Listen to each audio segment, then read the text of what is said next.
বাংলাদেশের স্বাধীন নবাব, রঙিন নবাব সিরাজউদ্দৌলা একে একে সবাই ছেড়ে চলে যাচ্ছেন। কি যে স্নেহ করতেন, কি যে ভালোবাসতেন। বাবার পরে যদি আর ভালোবাসা পেয়ে থাকে, স্নেহ পেয়ে থাকে, সেটা আনোয়ার হোসেন, তারপরে প্রবীর মিত্র। অনেক অনেক স্মৃতি, কথা বলতে কষ্ট হচ্ছে। গতকালকেই অঞ্জনা ম্যাডামকে হারিয়েছি, তার সাথে তেমন কোনো স্মৃতি নেই। দাদা প্রথম ছবি থেকে তার সাথে সম্পর্ক, হাতে পায়ে ধরে অভিনয় ভুল হতো সেটাই শিখিয়েছেন। এখন তো আর শেখানোর লোকও নেই, আমরা তো সবচেয়ে বড় হয়ে গেলাম। কষ্ট হচ্ছে দাদা, সুযোগে দিলেন না। সন্তান হিসেবে একটু সুযোগ তো দেবেন, একটু সেবা করব, ওনার সব কথা শুনবো, ওনাকে চিকিৎসা করার সুযোগটা তো দেবেন, দিলেন না। যখন বৌদি অসুস্থ হয়েছিল, আমি সেই সংসারটা দেখেছিলাম। মামার জন্য চলে গিয়েছিলেন ব্যাঙ্গালোরে। এই মিথুন, আকাশ, মনি সবাই ছোট ছোট, আমি স্কুলে নিয়ে গেছি, আমি কলেজে নিয়ে গেছি, সবকিছু আমি করেছি। শুরুতে আমি চলে গেলাম, ওদেরকে দেখেন আর কোনো কথা বলেনি। অনেকে তো জানে না যে আমার সাথে কি সম্পর্ক, কোনো বলিও না। আমি যে তার কি ছিলাম, দোয়া করবেন দাদার জন্য, দাদা যেখানে থাকুক ভালো থাকে।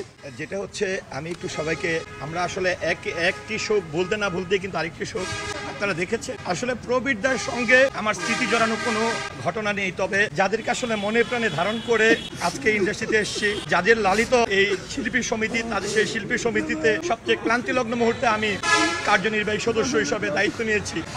আমার খারাপ লাগতো না আজকে যদি আমি 5টায় এসে হসপিটাল আসি, এবং শিল্পী সমিতির পক্ষ থেকে আমি মিথুনদার সঙ্গে, ওনার ছেলের সঙ্গে কথা বলেছি যে আমরা দাদার জন্য কি করব। কারণ গতকাল অঞ্জনা আপার এই অবস্থাতেই যখন দাফন করে আমরা শিল্পী সমিতিতে আসি, তখন দাদার সহ আমরা রাতে শিল্পী সমিতি থেকে একজন প্রতিনিধি পাঠিয়েছিলাম, যেহেতু সিসিইউতে আছে। আজকে আমি নিজে খবর পেলাম আইসিইউতে আছে, 4:30 থেকে 5:30-র মধ্যে আসলে দাদাকে দেখা যাবে।